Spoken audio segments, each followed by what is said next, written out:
ജ്യോതിശാലയത്തേക്ക് അവർക്കും സ്വാഗതം. ഞാൻ ജ്യോതിഷൻ വിജയം കിട്ടും. പൂരോരട്ടാതി ഉത്രട്ടാതി രേവതി എന്ന മീനൻ രാശിക്കാർക്കുള്ള ഫലമാണ് പറയുന്നത്. മീനൻ രാശി അഥവാ മീനക്കൂറ്. ഇവർക്ക് പൊതുവെ ഡിസംബർ മാസത്തെ ഫലം പറയുകയാണെങ്കിൽ ഗുണദോഷ മിശ്രത്തിൽ ഗുണവും ദോഷവും ചേർന്നതിൽ ഇത്തിരി ദോഷാധിക്യമാണ് കാണുന്നത്.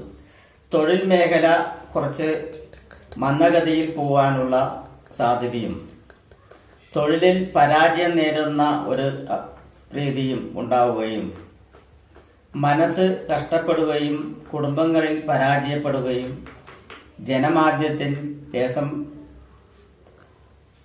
പേരിന് ദോഷം വരികയും അപവാദങ്ങൾ ഉണ്ടാവുകയും ചെയ്യുന്ന ഒരു സമയം കൂടിയാണ്.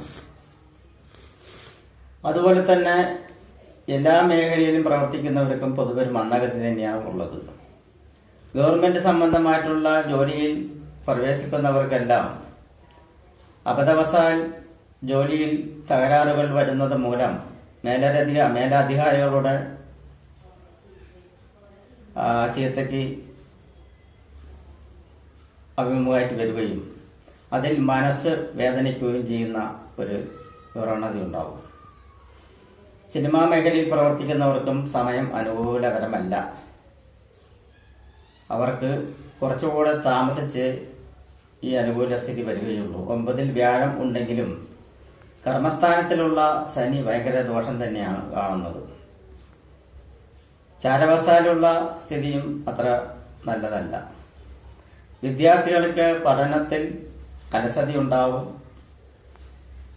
പരിഹാരത്തിനായി ശാസ്താവിങ്കൽ എള്ളുപായസം കഴിക്കുന്നതും നെയ്വിളക്ക് നടത്തുന്നതും ചുറ്റുവിളക്ക് നടത്തുന്നതും വളരെ അനുകൂലകരമാണ്. അതുപോലെ തന്നെ ശിവക്ഷേത്രത്തിൽ ഇളനീരുധാര, കൂവളമാല, പിൻവിളക്ക്, മുൻവിളക്ക് എന്നിവയും നടത്തുന്നത് ഉചിതമാണ്. ഭഗവതി ക്ഷേത്രത്തിൽ ഐക്യമത സൂക്തം, ഭാഗ്യസൂക്തം, വിളക്ക് മാല എന്നിവ നടത്തുന്നതും ഉചിത പരിഹാരമായി കാണുന്നുണ്ട്.